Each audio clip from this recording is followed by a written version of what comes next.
আমি কুরআনুল কারীমের সূরাতুত তাওবা থেকে ৭৫ এবং ৭৬ নম্বর আয়াতে কারিমা তেলাওয়াত করেছি। আল্লাহ রাব্বুল আলামিন বলতেছেন, ওয়া মিনহুম মান আহাদাল্লাহ ওয়া মিনহুম মান আহাদাল্লাহ লা ইন আতানা মিন ফাদলিহি লানাসাদ্দাকান্না ওয়া লানাকুনান্না মিনাস সালিহিন। আল্লাহ রাব্বুল আলামিন বলেন, আমার বান্দাদের মধ্য থেকে কিছু বান্দা রয়েছে, তারা আমার সাথে প্রতিশ্রুতি গ্রহণ করেছিল, আল্লাহ তুমি যদি আমাকে ধনী বানাও, তুমি যদি আমাকে সম্পদশালী বানাও, আমি এই সম্পদের মাধ্যমে তোমার সালেহিন বান্দা যারা রয়েছে, তোমার ভালো বান্দাদের অন্তর্ভুক্ত হয়ে যাব। ফালাম্মা আতাহুম মিন ফাদলিহি বাখলু বিহি ওয়া তাওয়াল্লাউ ওয়া হুম আল্লাহ রাব্বুল আলামিন বলেন, অতঃপর আমি তাদেরকে সম্পদ দান করলাম। এই সম্পদ পাওয়ার পরে তারা কৃপণতা করেছে। ফালাম্মা আতাহুম মিন ফাদলিহি বাখিলু বিহি ওয়া তাওয়াল্লাউ ওয়া হুম মুরিদুন। আমার কথা, আমার প্রতিশ্রুতি অমান্য করে তারা বিষ্ণু প্রদর্শন করেছে। নবীজি সাল্লাল্লাহু আলাইহি ওয়াসাল্লামের একজন সাহাবী ছিল, সাহালাবা ইবনে হাতিব। ওই সাহালাবা ইবনে হাতিবের ব্যাপারে কুরআনুল কারীমের এই আয়াতে কারিমাগুলো নাযিল হয়েছে। নবীজি সাল্লাল্লাহু আলাইহি ওয়াসাল্লামের কাছে একজন সাহাবী আসছিল, সাহালাবা ইবনে হাতিব। সে এসে বলতেছেন, ইয়া রাসূলুল্লাহ, ইয়া হাবিবাল্লাহ, আমি অত্যন্ত গরীব মানুষ, আল্লাহ রাব্বুল আলামিনের দরবারে আমার জন্য দোয়া করেন, আল্লাহ যেন আমাকে ধনী বানায় দেন। নবীজি সাল্লাল্লাহু আলাইহি ওয়াসাল্লাম বলতেছেন, ও সাহালাবা, আমি দরিদ্র হালত পছন্দ করি, গরীব অবস্থা পছন্দ করি। আমি যদি ইচ্ছা করি সারা বিশ্বের মুখে সবচেয়ে ধনী হয়ে যেতে পারবো। আমি বললে মক্কা মদিনার যে বিশাল বড় বড় পাহাড়গুলো আছে, ওই পাহাড়গুলো স্বর্ণের পাহাড় হয়ে আমার পিছনে ঘোরাফেরা করবে। কিন্তু আমি চাই না এতটা ধনী হইতে। আমি দরিদ্র জীবন চাই, দরিদ্র হালতে আমি জীবন পরিচালনা করতে চাই। তুমি কি চাও না আমার মতো দরিদ্র হইয়া স্বাভাবিক অবস্থায় জীবন যাপন করবে? সাহালাবা ইবনে হাতিবকে বোঝানোর পর তিনি এখান থেকে চলে গেলেন। চলে যাওয়ার পর আবার আসলেন, এসে বলতেছেন, ইয়া রাসূলুল্লাহ, ইয়া হাবিবাল্লাহ, আপনি আমার জন্য আল্লাহ রাব্বুল আলামিনের দরবারে দোয়া করেন, আল্লাহ যেন আমাকে ধনী বানায় দেয়। আমার কেন যেন গো ইচ্ছে হয় ধনী হওয়ার জন্য, আপনি মেহেরবানি করে আল্লাহর কাছে দোয়া করেন। নবীজি সাল্লাল্লাহু আলাইহি ওয়াসাল্লাম বারবার বোঝানোর পর সে কিছুতেই বুঝ মানে না। নবীজি সাল্লাল্লাহু আলাইহি ওয়াসাল্লাম এবার বললেন, আচ্ছা ঠিক আছে, তোমার জন্য দোয়া করে দিলাম, তুমি ধনী হয়ে যাও। নবীজি সাল্লাল্লাহু আলাইহি ওয়াসাল্লাম দোয়া করার পর সাহালাবা ইবনে হাতিবের ভেড়া ছিল, বকরি ছিল, আর অন্যান্য পশু ছিল। এই পশুগুলো সাধারণত আস্তে আস্তে আস্তে আস্তে বৃদ্ধি পাইতে শুরু করলো, আস্তে আস্তে বাড়তে শুরু করেছে। এতদিন সাহালাবা ইবনে হাতিব আল্লাহর রাসূলের পিছনে 5 ওয়াক্ত নামাজ আদায় করত। এখন সাহালাবা ইবনে হাতিব আল্লাহর রাসূলের পিছনে শুধুমাত্র যোহর নামাজ এবং আসর নামাজ আদায় করেন, এছাড়া বাকি নামাজগুলো আল্লাহর রাসূলের পিছনে আদায় করতে পারে না। মহান রব্বুল আলামিন কুরআনুল কারীমে যে সকল মানুষ ব্যবসা বাণিজ্য থাকে সত্ত্বেও ইবাদত বন্দেগী করে, আল্লাহর জিকির করে, যাকাত প্রদান করে, নামাজ আদায় করে, তাদের ব্যাপারে মহান রব্বুল আলামিন কুরআনুল কারীমে সূরাতুন নূরে ঘোষণা করেন, রিজালুল লা তুলহিহিম তিজারাতুন ওয়ালা বাইউন আন যিকরিল্লাহ। আল্লাহ রাব্বুল আলামিন বলেন, এমন কিছু মানুষ রয়েছে, তাদের ব্যবসা বাণিজ্য, তাদের সম্পদ আল্লাহ রাব্বুল আলামিনের জিকির থেকে তাদেরকে গাফিল করে না, আন যিকরিল্লাহ, আল্লাহর জিকির থেকে তাদেরকে গাফিল করে না, নামাজ থেকে গাফিল করে না, যাকাত থেকে গাফিল করে না। বলেন সুবহানাল্লাহ। যারা সম্পদ পাওয়ার পর আল্লাহর ইবাদতে মশগুল থাকে, ব্যবসা বাণিজ্য থাকা সত্ত্বেও যারা আল্লাহর ইবাদত বন্দেগীতে মশগুল থাকে, আল্লাহকে একটা মুহূর্তের জন্য ভুলে না, মহান রব্বুল আলামিন তাদেরকে ভালোবাসেন। তারা ওই দিনকে ভয় পায় যেদিন তাদের চক্ষু উল্টে যাবে, তাদের অন্তর বিব্রত হয়ে যাবে। তারা ওই দিনকে ভয় পাওয়ার কারণে তারা ব্যবসা বাণিজ্য থাকা সত্ত্বেও, অর্থ সম্পদ থাকা সত্ত্বেও আল্লাহকে মুহূর্তের জন্য ভুলে না। বলেন সুবহানাল্লাহ। এখন সাহালাব ইবনে হাতিব নবীজি সাল্লাল্লাহু আলাইহি ওয়াসাল্লামের পিছনে এতদিন 5 ওয়াক্ত নামাজ আদায় করতেন, এখন 5 ওয়াক্ত নামাজ পড়তে পারেন না। এখন কয় ওয়াক্ত নামাজ পড়েন? 2 ওয়াক্ত নামাজ আদায় করে। কিছুদিন পর ভেড়া বকরি আরো বাড়তে শুরু করেছে। এবার মদিনার দূরে যেখানে এতদিন ছিল ওখানেও বর্তমানে আর জায়গা হয় না, এখন সে অনেক দূরে চলে গেছে। অনেক দূরে চলে যাওয়ার কারণে এখন শুধু সপ্তাহে একদিন জুমার নামাজ আদায় করার জন্য আসে। নবীজি সাল্লাল্লাহু আলাইহি ওয়াসাল্লাম বারবার নিষেধ করেছিলেন, এমন ধনের দরকার নাই যে ধন তোমাকে জাহান্নামে নিয়ে যাবে। এখন আমাদের চিন্তা ভাবনার বিষয়, আমাদের ধন আমাদেরকে জাহান্নামের দিকে নিয়ে যাচ্ছে কিনা। সম্পদ বেশি হওয়ার কারণে আল্লাহকে ভুলে গেলাম কিনা। যদি আমার আল্লাহকে আমি সম্পদ বেশি পাইয়া ভুলে যাই, তাহলে মনে রাখতে হবে এই সম্পদ আমার জাহান্নামের কারণ হয়ে যাবে। বলেন নাউজুবিল্লাহ। এবার সাহালাব ইবনে হাতিব সপ্তাহে একদিন জুমার নামাজ আদায় করে আল্লাহর রাসূলের পেছনে, আর বাকি নামাজ নবীজির পিছনে আদায় করতে পারে না। কিছুদিন পর তার সম্পদগুলো আরো বৃদ্ধি পেয়ে গেল। এবার পরিস্থিতি এতটা ভয়াবহ হয়ে গেল, এখন সে এমন দূরে চলে গেল, এখন আর জুমার নামাজ আদায় করার জন্য আসতে পারে না। চান্দে গোয়াত মানো বাগে মানো বুস্তামান, চান্দে গোয়াত বাগে মানো বুস্তামান, ये ना गोयात गोरे गोरस्तान मान, ये ना गोयात गोरे गोरस्तान मान। कैसे कैसे ताजदारो बादशाह चल बसे, वो खजना बला खाना शान शौकत क्या हुई, वो खजना बला खाना शान शौकत क्या हुई।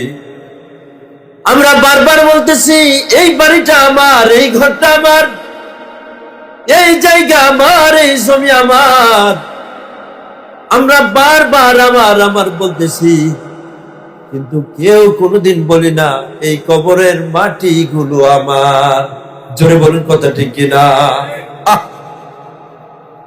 এখন চিন্তা ভাবনা করার বিষয় হলো, আমার আপনার সম্পদ, আমার আপনার অন্যান্য নিয়ামত আমাকে আপনাকে আল্লাহ থেকে দূরে সরাই দিছে কিনা। যদি আমার আপনার সম্পদ আল্লাহ থেকে দূরে সরাই দেয়, অন্যান্য নিয়ামত যদি আল্লাহ রাব্বুল আলামিন থেকে দূরে সরাই দেয়, তাহলে বুঝতে হবে আমার আপনার এই নিয়ামত, এই সম্পদ আমাকে আপনাকে জান্নাতের পথ থেকে দূরে সরাইয়া জাহান্নামের দিকে নিয়ে যাচ্ছে। নবীজি সাল্লাল্লাহু আলাইহি ওয়াসাল্লাম সাহাবায়ে কিরামদেরকে জিজ্ঞেস করলেন, ও আমার সাহাবায়ে কিরাম, সালাবা কোথায়? এতদিন তো তাকে জুমার নামাজে উপস্থিত দেখতাম, এখন সালাবা কোথায়?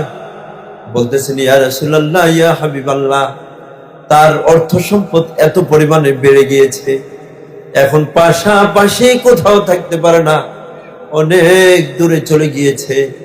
অনেক দূরে চলে যাওয়ার কারণে সে এখন আর নামাজ আদায় করতে পারে না। নবীজি সাল্লাল্লাহু আলাইহি ওয়াসাল্লাম বললেন, ইয়া ওয়াই সালাবা, হে সালাবা, তোমার জন্য বড় আফসোস, তোমার জন্য বড় আফসোস। তোমাকে বলছিলাম তোমার সম্পদের দরকার নাই, তোমার সম্পদের দরকার নাই, কিন্তু তুমি নিজেই বারবার পেড়ে করার কারণে আমি তোমার জন্য দোয়া করলাম, সম্পদ বেড়ে গেল আর তুমি আল্লাহর থেকে দূরে সরে গেলা। বলেন নাউজুবিল্লাহ। মহান রব্বুল আলামিন যাকাতের আয়াত নাযিল করলেন, খুয মিন আমওয়ালিহিম সাদাকা। আল্লাহ রব্বুল আলামিন যাকাতের আয়াত নাযিল করলেন, যাকাত ফরজ হয়ে গেল। ইয়া রাসূলুল্লাহ, ইয়া হাবিবাল্লাহ, মুসলমানদের মধ্য থেকে যারা ধনী তাদের থেকে যাকাত আদায় করেন। যাকাতের পরিমাণ বলে দিয়া নবীজি সাল্লাল্লাহু আলাইহি ওয়াসাল্লাম দুইজন ব্যক্তি পাঠাইলেন, দুইজন ব্যক্তিকে পাঠাইলেন, বললেন যে সাহাবার কাছে যাইবা, তার তো অনেক সম্পদ হয়ে গেছে, তাকে বলবা যাকাত আদায় করে দেওয়ার জন্য। সাহাবার কাছে যাইবা, ওদিক দিয়া সাহাবার কাছে যাওয়ার পর বনু সুলাইম গোত্র আছে, ওই গোত্রের একটা লোক অনেক ধনী, তার কাছে গিয়া বলবা যাকাত দেওয়ার জন্য। যাকাতের হিসাব কিতাব নবীজি সাল্লাল্লাহু আলাইহি ওয়াসাল্লাম সুন্দরভাবে করে দিয়েছেন, লিখে দিয়েছেন, আর বললেন সাবধান সাবধান, যাকাত নেওয়ার ক্ষেত্রে পশু পাখির যদি যাকাত নাও, ওই যাকাত নেওয়ার ক্ষেত্রে তোমরা বেছে বেছে মোটা তাজাগুলো নিয়ে আইসো না, দুর্বলগুলো তাদের জন্য রেখে দিও না। আবার মালিককে বলে দিবা তারা যেন দুর্বলগুলো না দেয়, একেবারে মোটা তাজাও যেন না দেয়, আবার দুর্বলগুলো যেন না দেয়। মিডিয়াম লেভেলের যে সকল পশু আছে ওগুলা যেন যাকাতের জন্য দেয়। নবীজি সাল্লাল্লাহু আলাইহি ওয়াসাল্লাম সাহাবাকে যাকাত দেওয়ার জন্য সাহাবায়ে কিরামদেরকে বলে দিলেন। বলে দেওয়ার পর সাহাবার কাছে গেলেন, সালাম আনতে বলতেছেন, নবীজি সাল্লাল্লাহু আলাইহি ওয়াসাল্লাম পাঠাইলেন, পাঠিয়ে বললেন যাকাত দেওয়ার জন্য, তোমার অনেক সম্পদ হয়েছে, সম্পদের যাকাত দাও। সে বলতেছে ভাউচারটা দাও দেখি। দেখলো, দেখার পরে বলতেছে এটা তো আমার উপর জুলুম করে দিয়েছে। বলেন নাউজুবিল্লাহ।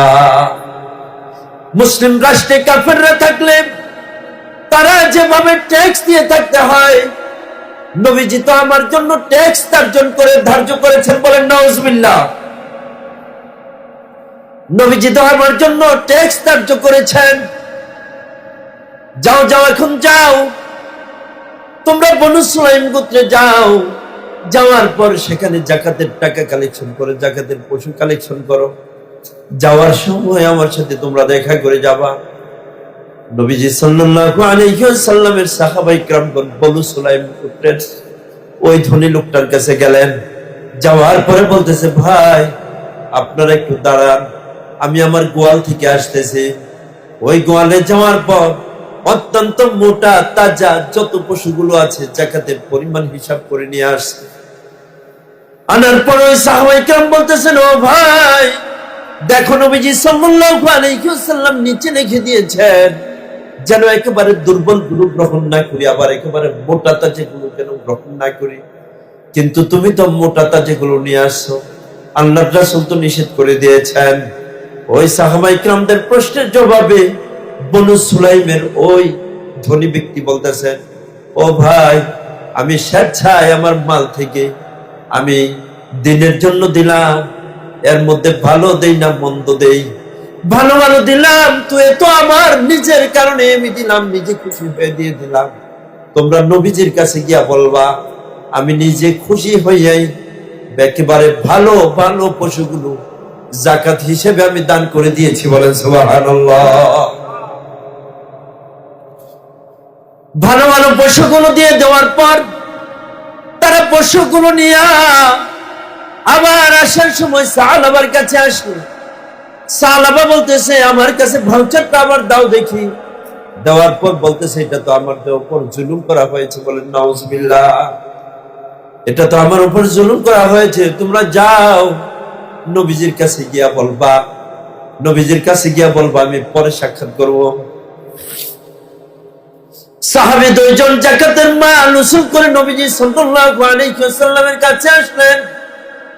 এসে বলতেছেন, ইয়া রাসূলুল্লাহ, ইয়া হাবিবাল্লাহ, হুজুর গো, আমরা সবার কাছে গেলাম, সালাবার কাছেও গেলাম, কিন্তু সালাবা তো আমাদের কিছু দেয় নাই।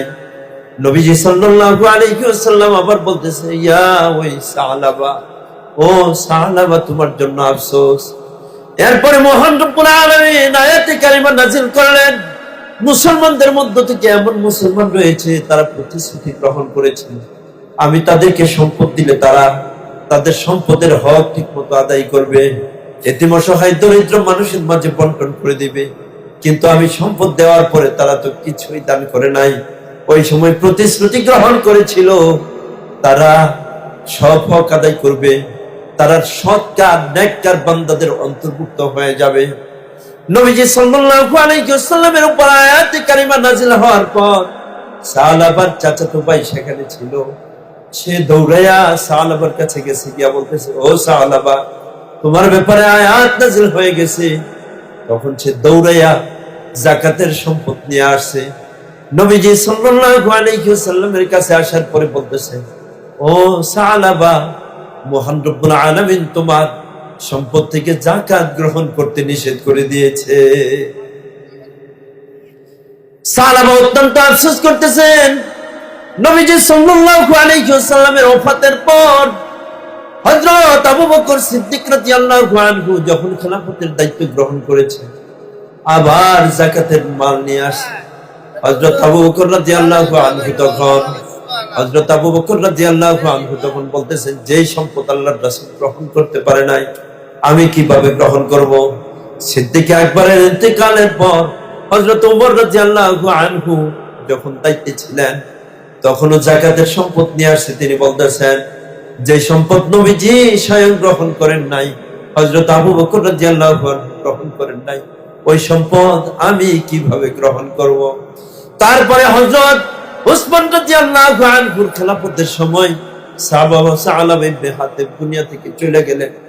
ও আমার ভাইরা, বাবারা, মায়েরা, বোনেরা, আমাদের সবচেয়ে বুঝার সবচেয়ে গুরুত্বপূর্ণ যে পয়েন্টটা আছে, ওই পয়েন্টটা হলো, আমাদের সম্পদ, আমাদের কোন নিয়ামত যদি দেখা যায় আল্লাহর নিকট থেকে দূরে সরাই দিয়েছে, তাহলে বুঝতে হবে এগুলো আমার জাহান্নামের কারণ হয়ে যাবে। বলেন নাউজুবিল্লাহ। হযরত আনাস রাদিয়াল্লাহু আনহু বলেন, নবীজি সাল্লাল্লাহু আলাইহি ওয়াসাল্লাম আল্লাহর কাছে দোয়া করতেছেন, আল্লাহুম্মা হমিনি মিসকিনা, হে আল্লাহ, দুনিয়াতে আমাকে মিসকিন অবস্থায় রাখো, দরিদ্র অবস্থায় রাখো। ওয়া আমিতনি মিসকিনা, দরিদ্র অবস্থায় আমাকে মরণ দিও। ওয়াহশুরনি ফি সুমরাতিল মাসাকিন, হাসরের ময়দানে দরিদ্র ব্যক্তিদের সাথে আমার এক কাতারে তুমি দাঁড় করায় দিও। বলেন সুবহানাল্লাহ। হযরত আয়েশা সিদ্দিকা রাদিয়াল্লাহু আনহা এই দোয়া শোনার পর আর বলতেছেন, লিমা ইয়া রাসূলুল্লাহ, আপনি কেন এমন দোয়া করতেছেন? দরিদ্রের সাথে দরিদ্র অবস্থায় দুনিয়াতে জীবন পরিচালনা করবেন, দরিদ্র অবস্থায় আপনি দুনিয়া থেকে চলে যাবেন, হাসরের ময়দানে দরিদ্রদের সাথে আপনি দাঁড়াইতে চান কেন? লিমা ইয়া রাসূলুল্লাহ। নবীজি সাল্লাল্লাহু আলাইহি ওয়াসাল্লাম বলতেছেন, ফা ইন্নাহুম ইয়াদখুলুনাল জান্নাহ ক্বাবলা আগনিয়াহিম 40 খরিফান। বলতেছেন, ও আয়েশা, তুমি শুনে রাখো, তুমি শুনে রাখো, ধনী ব্যক্তিদের তুলনায় গরিব ব্যক্তিরা 40 বছর আগে জান্নাতে চলে যাবে। বলেন সুবহানাল্লাহ। নবীজি সাল্লাল্লাহু আলাইহি ওয়াসাল্লাম অন্য হাদিসে বলতেছেন, ধনীদের তুলনায় গরিবেরা 500 বছর আগে জান্নাতে চলে যাবে। বলেন সুবহানাল্লাহ। 500 বছর আগে জান্নাতে চলে যাবে। এই হাদিসে বলতেছেন 40 বছর আগে জান্নাতে চলে যাবে। ও আমার ভাইরা, বাবারা, মায়েরা, বোনেরা, আখিরাতের একটা দিন দুনিয়ার 1000 বছরের সমান। বলেন সুবহানাল্লাহ। নবীজি সাল্লাল্লাহু আলাইহি ওয়াসাল্লাম যখন মেরাজের রজনীতে গিয়েছিলেন, যাওয়ার পরে দেখা যায় মক্কা মদিনার দরিদ্র মানুষগুলো জান্নাতে। জিব্রাইলকে প্রশ্ন করলে, ও জিব্রাইল, ধনী লোকগুলো কোথায়? বলতেছেন, ইয়া রাসূলুল্লাহ, ইয়া হাবিবাল্লাহ, তাদের হিসাব হইতেছে হিসাব। তাদের হিসাব চলতেছে। হিসাব যদি পাই টু পাই দিতে পারে জান্নাতে যাওয়ার সুযোগ পাবে, আর নয়তো ধরা যদি পড়ে যায় তাহলে জাহান্নাম ছাড়া আর কোনো উপায় থাকবে না।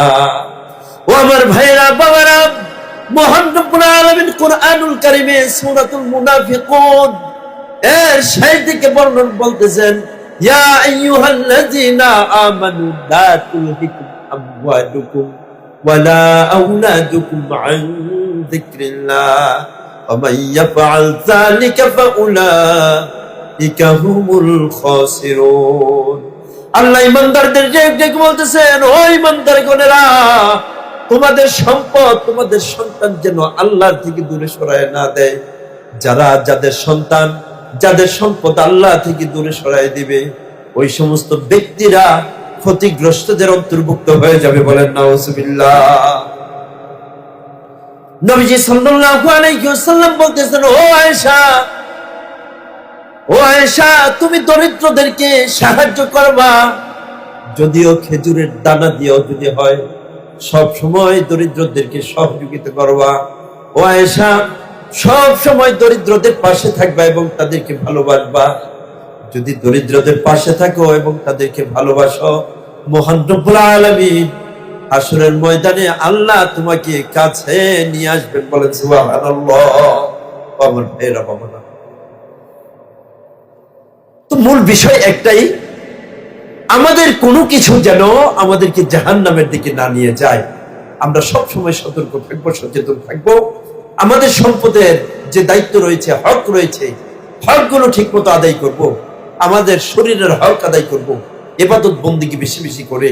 আমাদের সম্পদের হক আদায় করব বেশি বেশি দান খয়রাত করে। আমাদের অন্যান্য যে সকল নিয়ামতগুলো রয়েছে, ওই নিয়ামতগুলোরও ঠিক মতো হক আদায় করার চেষ্টা করব, একমাত্র আল্লাহ রাব্বুল আলামিনের সন্তুষ্টির জন্য। কার সন্তুষ্টির জন্য? আল্লাহর সন্তুষ্টির জন্য। আমাদের সবগুলো নিয়ামতের হক ঠিক মতো আদায় করতে হবে, আর সতর্ক থাকতে হবে, সচেতন থাকতে হবে।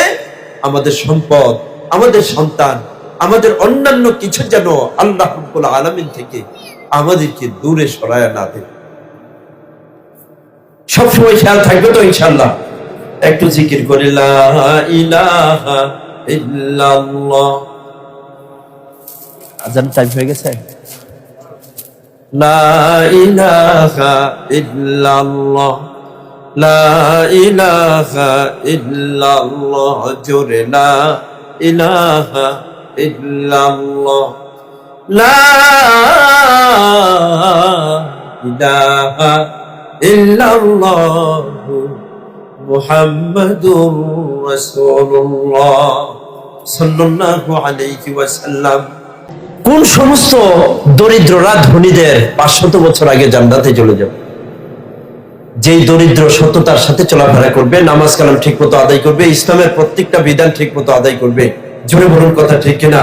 এখন দরিদ্র ঠিক, কিন্তু নানান ধরনের নেশার সাথে জড়িত, জুয়ার সাথে জড়িত, আরো বিভিন্ন ধরনের অপকর্মে লিপ্ত থাকে, এমন দরিদ্র আছে নাকি বলেন? এরা তো জান্নাতে যাইবে দূরের কথা, জান্নাতের গ্রাণও পাইবে। আর কোন সমস্ত ধনীরা জান্নাতে যাওয়ার জন্য প্রতিবন্ধক হয়ে যাবে? সেটা হলো যারা অর্থ সম্পদ অবৈধভাবে উপার্জন করেছে। অবৈধ উপার্জনকারী ধনীরা, তাদের জান্নাতে যাওয়া তাদের প্রতিবন্ধকতা হয়ে যাবে। তারা হিসাব ঠিক মতো দিতে পারবে না, সেই জন্য তারা সর্বশেষ ঠিকানা জাহান্নামে যেতে হবে। বলেন নাউজুবিল্লাহ। তাই আমাদের সম্পদ উপার্জন কিভাবে করতেছি, কোনভাবে ব্যয় করতেছি, এগুলোর হিসাবও আল্লাহ রাব্বুল আলামিনের দরবারে দিতে হবে। তিরমিজি শরীফের হাদিস, হযরত আব্দুল্লাহ ইবনে মাসউদ রাদিয়াল্লাহু আনহু থেকে বর্ণিত, হাসরের ময়দানে 5টা প্রশ্নের জবাব দিতে হবে। 1 নাম্বার প্রশ্ন হলো, তুমি তোমার যৌবনকাল কোন কাজে ব্যয় করেছ? 2 নাম্বার, তুমি তোমার জীবন কোন কাজে ধ্বংস করেছ? 3 নাম্বার, সম্পদ কিভাবে উপার্জন করেছ? 4 নাম্বার, সম্পদ কোন কাজে ব্যয় করেছ? 5 নাম্বার, দুনিয়াতে যা কিছু শুনেছ তার উপর আমল করেছিলে কিনা? এই 5টা প্রশ্নের জবাব সবাইকে দিতে হবে। সেজন্য আমরা সতর্কতার সাথে চলাফেরা করব। সম্পদ উপার্জনের ক্ষেত্রেও সতর্কতা অবলম্বন করব। হালাল হারামের মধ্যে তারতম্য করে আমরা চলাফেরা করার চেষ্টা করব। আল্লাহ রাব্বুল আলামিন আমাদের সকলকে আমাদের প্রত্যেকটা নিয়ামতের মাধ্যমে আল্লাহ রাব্বুল আলামিনের রেজামন্দি যেন উসিলা হয়, আল্লাহ রাব্বুল আলামিনের প্রত্যেকটা নিয়ামতের মাধ্যমে আল্লাহর সন্তুষ্টি যেন আমাদের কাম্য হয়। আল্লাহ আমাদের তৌফিক দান করুন, সকলেই বলি আমিন। ওয়া আখির দাওয়ানা আলহামদুলিল্লাহি রাব্বিল আলামিন।